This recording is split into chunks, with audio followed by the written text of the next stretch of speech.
आज की वीडियो में हम बात करेंगे camshaft position and speed sensor के बारे में।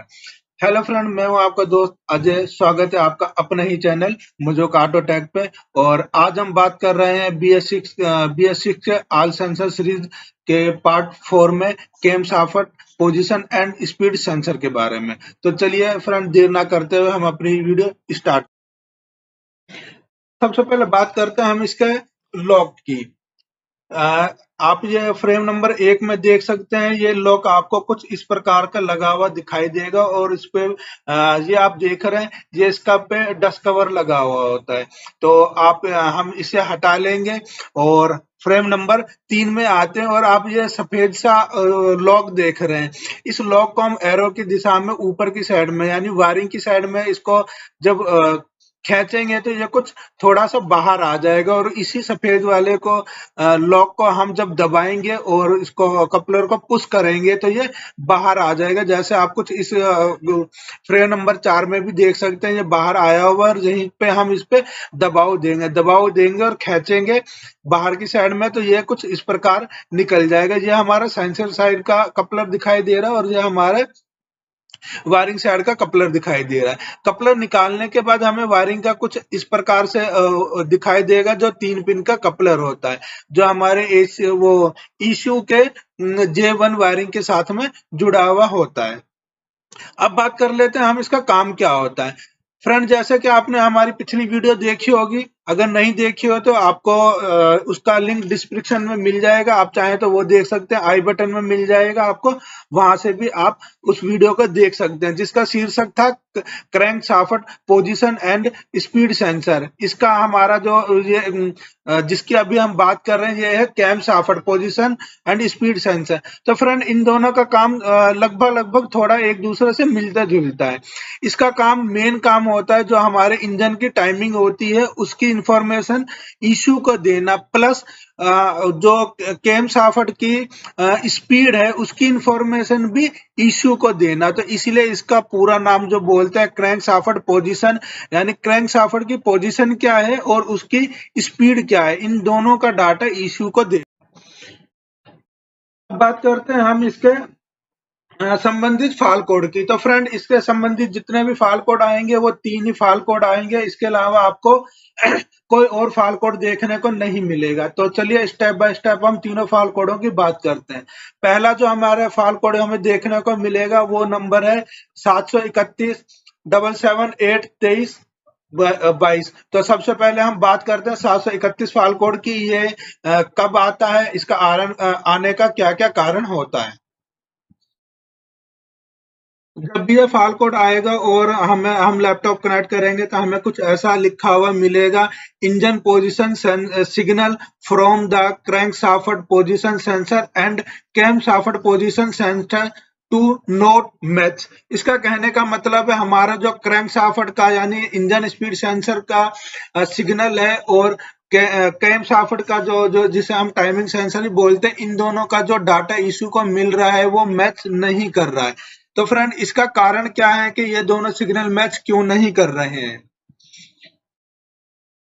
इनका सिग्नल मैच नहीं ना करने के दो अलग अलग कारण होते हैं। एक होता है क्रैंक शाफ्ट की में कोई प्रॉब्लम है और दूसरा कैम शाफ्ट में प्रॉब्लम है। तो हम सबसे पहले क्रैंक शाफ्ट के में बात करते हैं कि इसके क्या क्या कारण होते हैं सिग्नल मिसमैच होने के। फ्रेंड, इसे तो आप सभी लोग पहचानते ही होंगे। इसे बोलते हैं डंपर पुली या वाइब्रेट पुली भी बोलते हैं। और उसके बाद जहां पर लगती है, जो ये प्लेट आप देख रहे हैं, इसे बोलते हैं टॉइन व्हील। ये हमारे क्रैंक शाफ्ट आप यहाँ पर देख सकते हैं, यहाँ पर ये कसे हुए होते हैं। तो फ्रेंड, अगर हमारे ये डंपर पुली के बोल्ट लूज हो जाएंगे तो इसके अंदर एक प्ले बन जाती है, जिसकी वजह से भी हमारे सिग्नल मिसमैच हो सकते हैं। दूसरा, हमारा जो ये टॉइन व्हील है, जहां पर आप ये छेद देख रहे हैं, जहां पर ये बोल्ट के द्वारा कसा जाता है, कई बार ये छेद लूज हो जाते हैं, यानी इनमें गैप आ जाता है, ये थोड़े खिंच जाते हैं, इस प्रकार से थोड़े लंबे हो जाते हैं, जैसा आप ये यहाँ पर देख रहे हैं। ये थोड़े लंबे हो जाते हैं, जिसकी वजह से ये वाइब्रेट करने लगती है और हमारे इंजन की स्पीड कितनी चल रही है उसका डाटा इशू को क्लियर नहीं मिल पाता।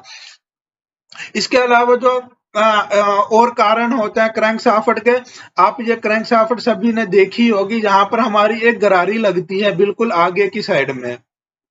ये हमारा पीछे का सिरा है क्रैंक शाफ्ट का, और ये हमारा आगे का जहां पर फ्रंट एक गरारी लगती है, जो यहाँ पर हमारे लॉक के द्वारा तो लॉक होता है और यहीं पर गरारी फिट होती है। जब ये गरारी किसी वजह से घूम जाती है, हम अपनी लॉक की जगह छोड़ के और वो घूम जाती है, तो भी हमारे इंजन के स्पीड के डाटा क्लियर नहीं मिल पाएगा, और जिसकी वजह से हमारे ये इंजन स्पीड का डाटा मिसमैच हो जाता है, जिसकी वजह से हमारा ये फॉल्ट कोड आता है। तो अब हम बात करते हैं crankshaft sorry camshaft के बारे में। ये हमारी केम शाफ्ट होती है, और आप लोगों ने सभी ने ये देखी भी होगी।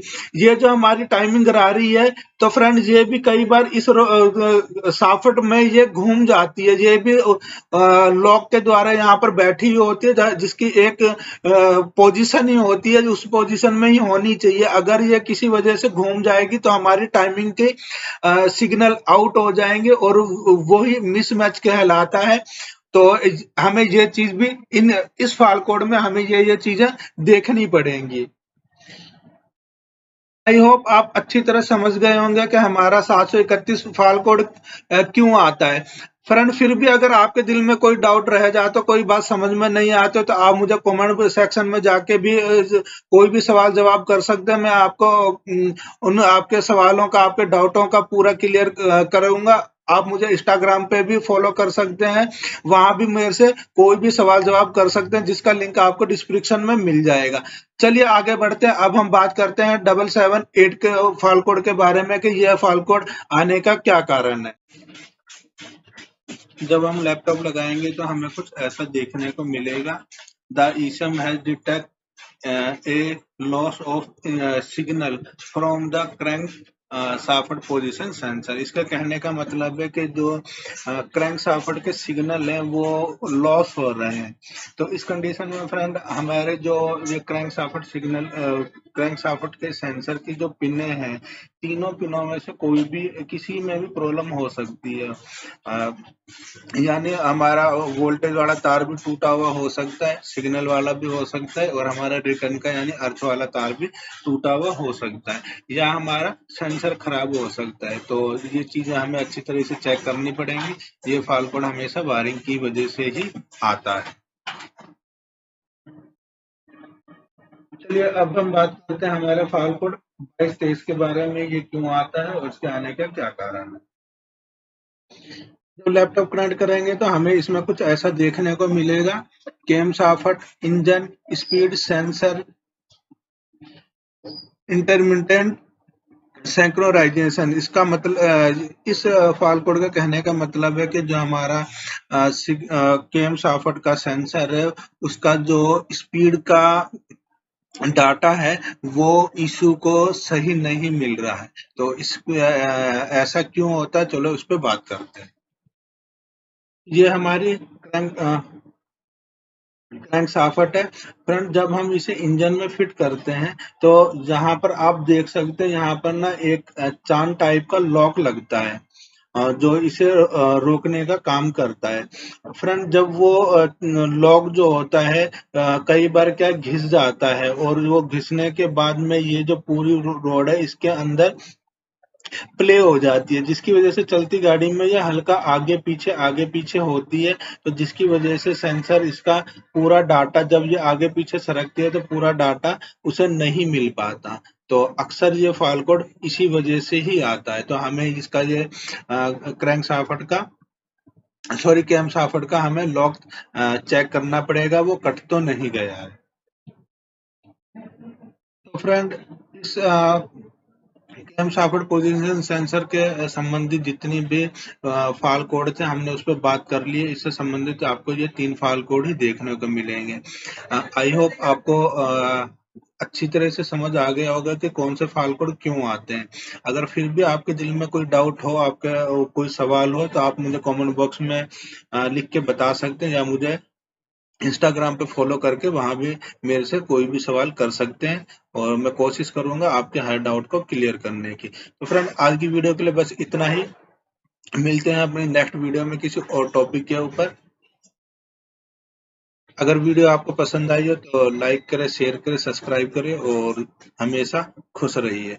फ्रेंड, अगर आपने हमारे BS6 सीरीज के और पार्ट देखने हैं तो आपको लिंक डिस्क्रिप्शन में मिल जाएगा, आप चाहें तो वहां से देख सकते हैं। जहां आप हमारे चैनल पे भी विजिट कर सकते हैं, जहां पर आपको हमारी प्लेलिस्ट मिल जाएगी जिसमें हमें BS4, BS6 और BS6 के ऑल साइंसेज सीरीज की अलग अलग लिस्ट मिलेंगी आपको। आप जाके वहां पर सारी वीडियो देख सकते हैं।